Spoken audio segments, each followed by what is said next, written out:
Waalaikumsalam warahmatullahi wabarakatuh.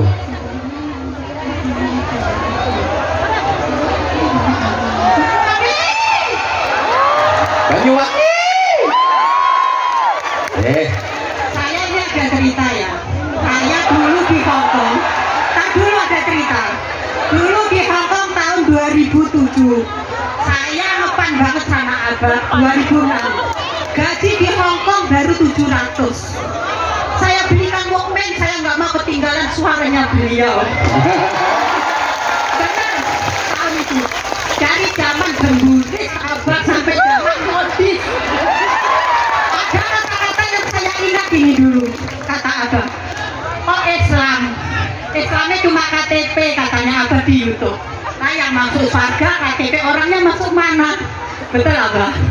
Itu yang saya ingat. Yang nggak betul itu saya dibilang jemburis. Salah. Memang zaman dulu abah. Yang bener saya kayak wong cacingan. Abah makasih ya Allah, saya kepingin banget. Terus ada abah waktu itu dulu ya, Yeah. tahun 2011 almarhum orang tua saya mau menengok beliau. Karena almarhum orang tua saya sangat dekat sama beliau, sampai karena mau mengundang beliau harus antri. Tahun 2012 beliau meninggal pada saya. Jadi saya memohon minta doanya, suatu saat saya bisa membawa abah pulang berceramah di rumah Gak gelem saya. aku dikumpulin Banyuwangi. Saya mau dibawa pulang. Abah I love you. I love you too.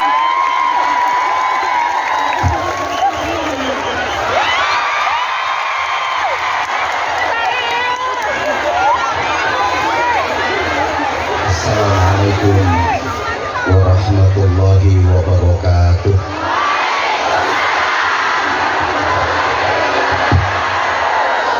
Subhanallah walhamdulillah wa la ilaha illallah wallahu akbar wa la hawla wa la quwwata illa billahil aliyyil azim. Wa sallallahu wa sallama ala sayyidina wa maulana Muhammadin wa ala alihi wa sahbihi wat tabi'in wa man tabi'ahum bi ihsanin ila yaumiddin. Amma ba'd. Hari ini PMI Taiwan keren. Taiwan penuh syafaat. Taiwan penuh barokah. Gak salah kalau kota ini disebut sebagai kota santri, berarti yang hadir di sini adalah santriwan dan santriwati. Meskipun jujur saya kurang setuju dengan istilah itu. Kalau saya lebih seneng santri putra dan santri putri, karena menurut aturan bahasa Indonesia, wan yang berada di akhir kata itu mempunyai arti yang punya. Disebut hartawan itu artinya yang punya harta. Ilmuwan itu maksudnya yang punya ilmu. Wartawan itu maksudnya yang punya warta. Hartawan itu maksudnya yang punya. Kalau Taiwan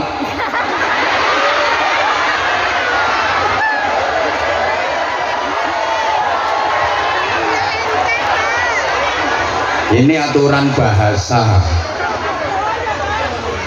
Perempuan yang cantik, laki-laki yang ganteng kayak Habib Anis, nek roh wong ganteng itu biasa diistilahkan rupawan, karena yang punya rupa, nah, kan Om operator, egonya dikurangi Om. egonya dikurangi. Kalau nggak ngerti ya ada tulisannya ECHO, ECHO. Allahumma sholli ala Muhammad. Kota yang ditempati untuk majelis hari ini namanya Taichung.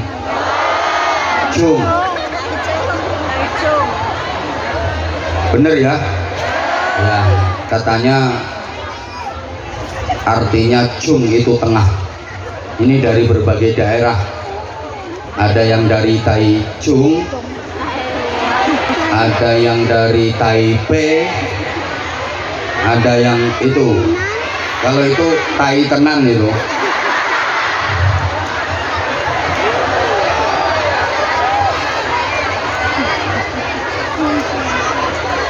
Yang sama-sama kita cintai, kita muliakan, kita hormati, kita harap berkahnya Fadilatul Habib Anis bin Idrus Syahab bersama Umi. Kita doakan mudah-mudahan beliau senantiasa sehat wa'afiat, dikaruniai kekuatan zahiran wa batinan untuk terus membimbing dan mendidik kita mencintai dan dicintai oleh Rasulullah Shallallahu Alaihi Wasallam, sehingga kita benar-benar termasuk umat ijabah yang berhak mendapatkan syafaat, terutama syafaatul uzma. Amin Allahumma amin Allahumma. Hadir juga di tengah-tengah majelis mulia ini Sayyidil Akh Fadilatul Habib Farid bin Abdurrahman Al-Jufri. Ini beliau tetangga saya dari Bojonegoro. Beliau yang mengkoordinir jamaah-jamaah sholawat, termasuk yang hadir di sini ada Anisur Cinta Nabi, tepuk tangan. Kurang kenceng, tepuk tangan. Fans dari beliau Habib Anis bin Syahab, biasa disebut Anisur Cinta Nabi. Hadir juga Sehermania, tepuk tangan. Hadir juga Zahirmania, tepuk tangan. Yang terakhir harus kenceng tepuk tangannya, Zahid Mania.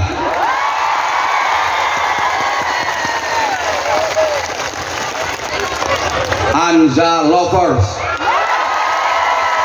Anza Mania, sahabat Anza yang pakai jilbab. Anza maju ke depan, itu sini, ini itu sini.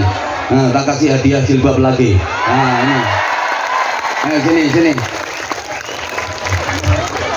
kadung apian aku. Info cap mangga nanti belakangan. Kamu pengen viral kayak Abimano, gak potongan. Ayo sini. Ya udah di bawah saja nggak apa-apa. Oke, pakai mic boleh? Boleh tahu namanya siapa? Halo. Oh. Waalaikumsalam warahmatullahi wabarakatuh.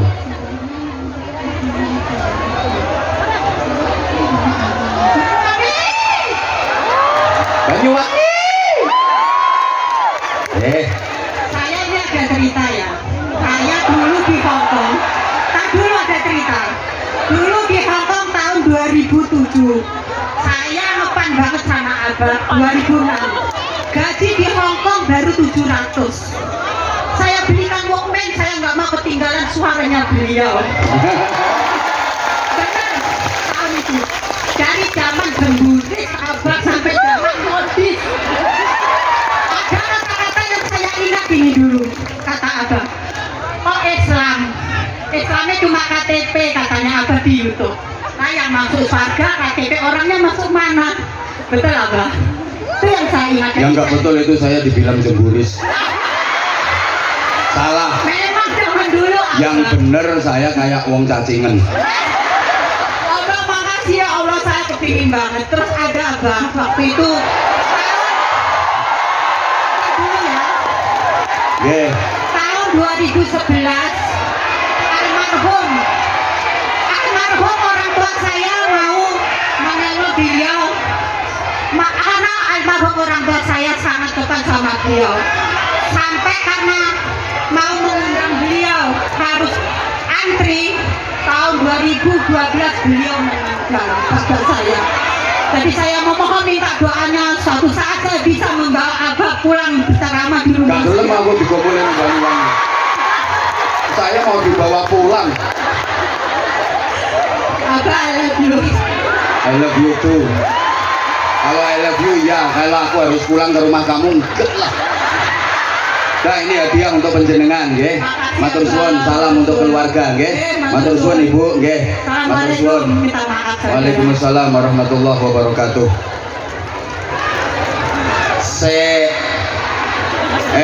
Iya sarung cap mangga tapi ngaji dulu.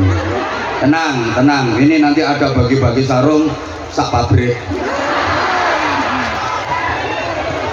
Hadir juga bersama kita Sayyidil Akh Gus Kiai Haji Ahfaz Faisal Hamid Baidawi. Beliau yang persis berada di sebelah kanan Habib Anis, yang ganteng. Tepuk tangan untuk beliau. Beliau dalemipun lasem, nggih leres. Beliau masipun garwane Gus Kautsar.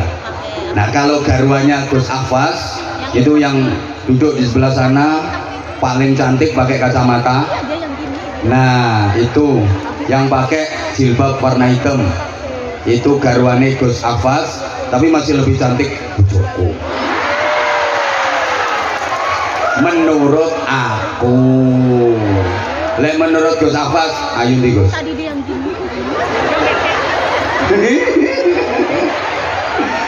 Sama-sama cantik, semuanya cantik. Termasuk yang hadir di sini, yang perempuan, cewek-cewek cantik-cantik semua. Bersama kita hadir juga ada Gus Holil, itu dari Pondok Pesantren Abu Dharin Bojonegoro. Hari ini full Bojonegoro, keren-keren.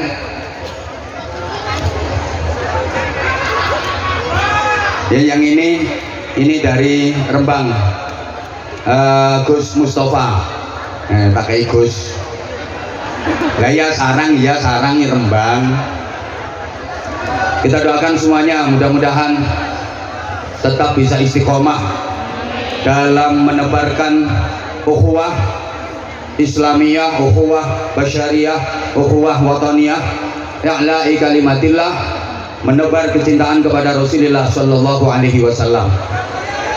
Yang sangat saya hormati pengurus cabang istimewa Nahdlatul Ulama Taiwan, mulai dari Mustasyar Suriah Tanfidiyah, berikut kelembagaan dan banom-banomnya, ada dari Muslimat, ada dari Fatayat, GB Ansor, sahabat-sahabat Banser yang keren, Banser luar negeri paling keren Banser Taiwan.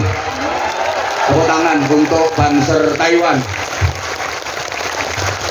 Mulai dulu pertama kali saya menyapa sahabat-sahabat di Taiwan, kalau nggak salah tahun 2000. Yang kata ibu tadi saya masih jemburis. 2000 berapa? 14. Itu Banser Taiwan udah luar biasa. Sekarang di 2023 makin luar biasa. Sekali lagi tepuk tangan untuk Banser Taiwan. Seluruh jamaah, terutama yang harus saya sebut di awal dan harus saya dahulukan adalah para sepuh dan sesepuh, karena sepuh itu artinya asapnya ampuh, dongane mandi. Kalau sesepuh itu artinya bisa disesep dan bisa dipuh. Disesep itu ya dihisap, dipuh itu diperes. Maka sesepuh artinya bisa disesep dan bisa dipuh. Tolong pikiranmu aja ngono, pikiran ngono kuwi gak bahaya ta? Gini, sepuh itu artinya asapnya ampuh, doanya mustajabah. Kalau sesepuh memang ilmunya, hikmahnya, berkahnya bisa disesep, bisa diserap, bisa dipoh untuk modal dan bekal kehidupan kita menuju ridha Allah dan syafaat Rasulullah. Maka hati kita nggak boleh putus dengan para sepuh dan para sesepuh, terutama sekali orang tua kandung kita, mertua kita kalau udah punya, dan guru-guru kita. Allahumma sholli ala Muhammad. Kalau ingin hidup kita bahagia, mulia, selamat dunia akhirat, jangan pernah putus dengan orang tua. Pokok nek pengen uripe enak, sa anak turun, pengen selamat, bahagia, mulya dunia akhirat, kudu mulyakno wong tua. Asal kita memuliakan orang tua, dijamin hidup kita barokah, anak keturunan kita berakhlakul karimah. Tapi sebaliknya, siapapun yang tidak berbakti kepada orang tua, meremehkan orang tua, berani sama orang tua, menyakiti orang tua, jangan berharap hidupnya enak, jangan berharap hidupnya berkah. Kenapa? Karena hidup yang enak, bahagia, mulia, selamat dunia akhirat, itu syarat mutlaknya harus diridhai Allah, harus mendapatkan cinta Allah. Padahal kita tahu ridallah fi ridal walidain, ridha Allah, cinta kasih sayang Allah itu ada pada kedua orang tua kita, termasuk guru-guru kita. Allahumma sholli ala Muhammad.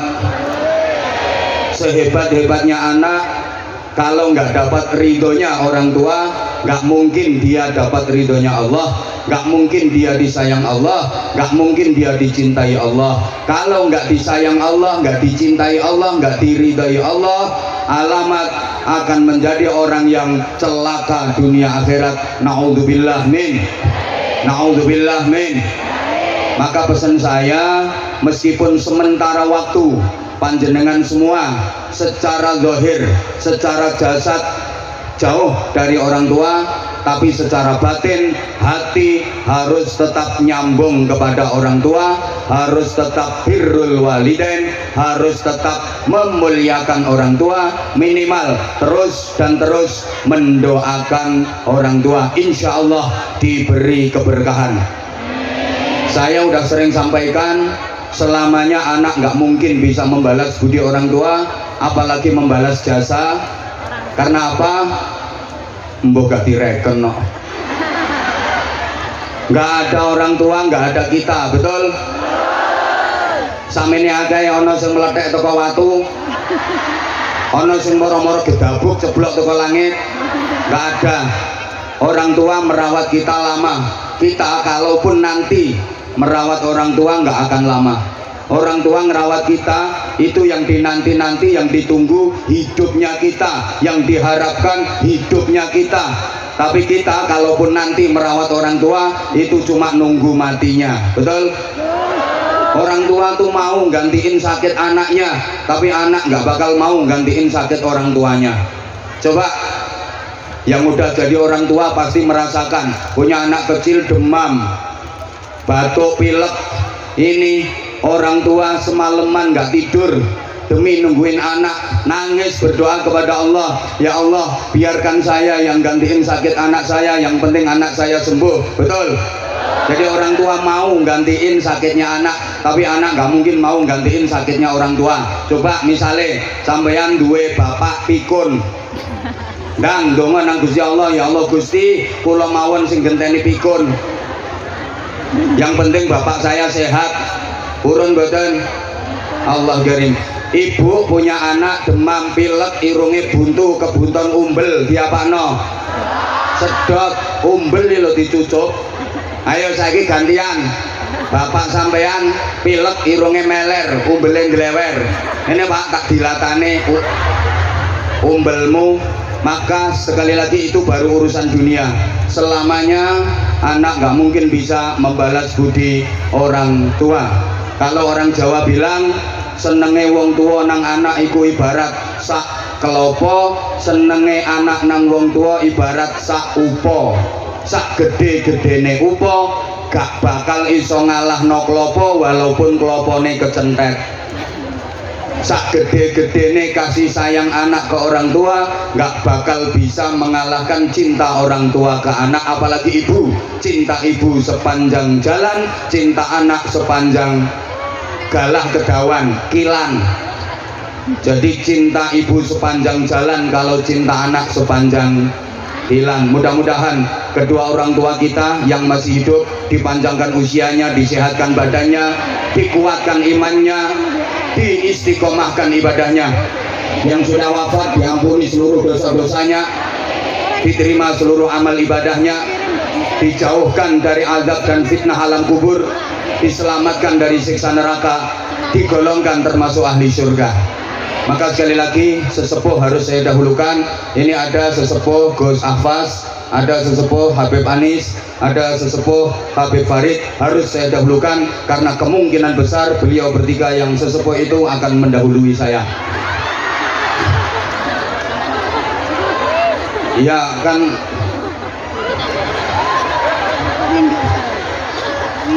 ya walaupun mati itu rahasia ilahi, nggak ada yang ngerti kecuali Allah. Enggak bahaya. Bisa jadi Gus Ahfaz duluan, saya belakangan, atau sebaliknya saya yang belakangan, Gus Ahfaz duluan. Yang jelas mati itu bojone wedi ya, delok. A mysterious problem. Kepastian yang misterius, pasti terjadinya, tapi kita tidak tahu kapan kejadiannya. Kematian bisa datang secara mendadak dan tiba-tiba, bahkan secara tak terduga, menimpa siapa saja, di mana, kapan, dalam kondisi bagaimana. Mati bisa terjadi secara tiba-tiba. Kayak orang yang mati kecelakaan, itu kan kematiannya tak terduga, datang secara tiba-tiba, betul?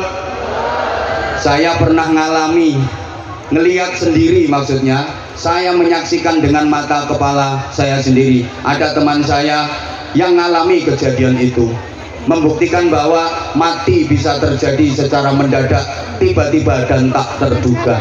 Teman saya itu lagi nelpon, dia asyik cekekak teleponan, lagi nelpon, subhanallah, nelpon belum selesai mati mendadak karena paketannya habis.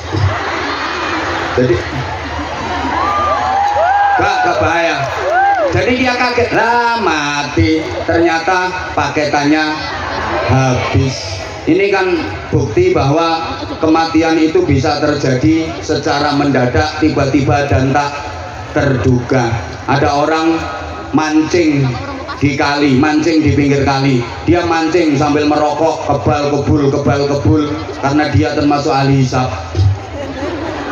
Sambil mancing dia merokok, rokok satu batang dihisap belum habis, jatuh ke kali, mati. Iya rokoknya. Mati itu tidak ditentukan oleh takut dan berani. Bukan berarti yang berani mati duluan, yang takut belakangan. Enggak. Yang ditentukan oleh takut dan berani itu sunat. Iya, kalau sunat itu yang berani sunat duluan, yang takut belakangan. Kalau mati enggak. Bukan berarti yang berani mati duluan, yang takut belakangan, enggak.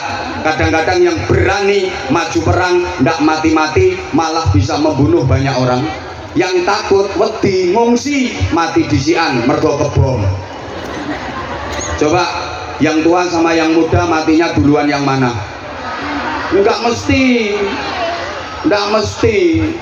Ada enggak cucu mati lebih dulu daripada mbahnya? Nah iya, yang hidupnya hati-hati sama yang hidupnya biayaan, matinya lebih dulu mana? Enggak mesti. Kadang yang biayaan naik motor di jalan raya, itu jalan itu kenceng banget, 180 km per jam, hampir 200 km per jam, weng weng weng weng, nyelempit nunggone teleler truk bis, selamat orang mati. Yang hati-hati naik motor melaku 20 km per jam, moro-moro diambung teleler. Halo, yang udah nikah sama yang masih jomblo, matinya duluan yang mana? Enggak mesti. Maka tadi dihibur sama Habib Anis, Anda jomblo jangan bersedih hati, karena jomblomu bukan karena nggak laku, hanya karena nggak ada yang mau.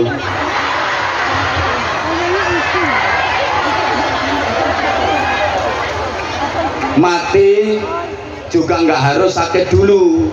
Masyarakat kita itu umumnya kalau mendengar ada berita kematian, pertanyaannya hampir sama, sakit apa dia, kok mati?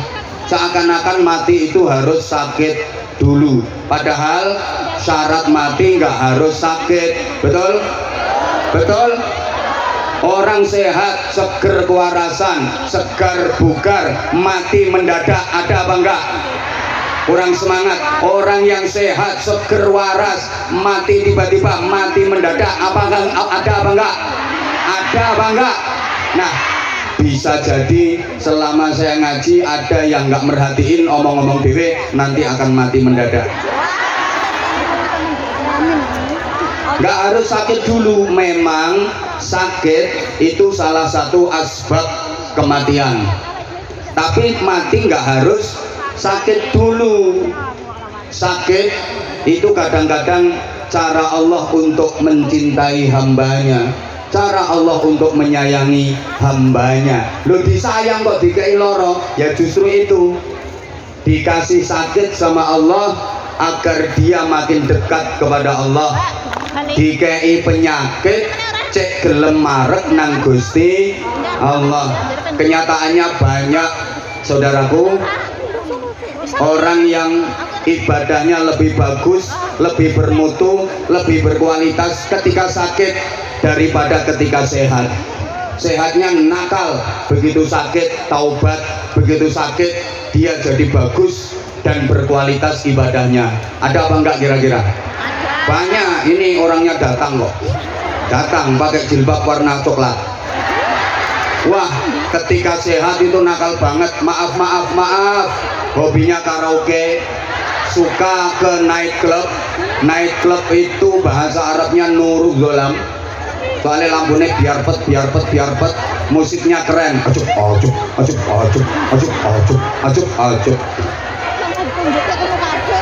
Nah, iki bocah nokono kuwi ketika sehat maaf nakal.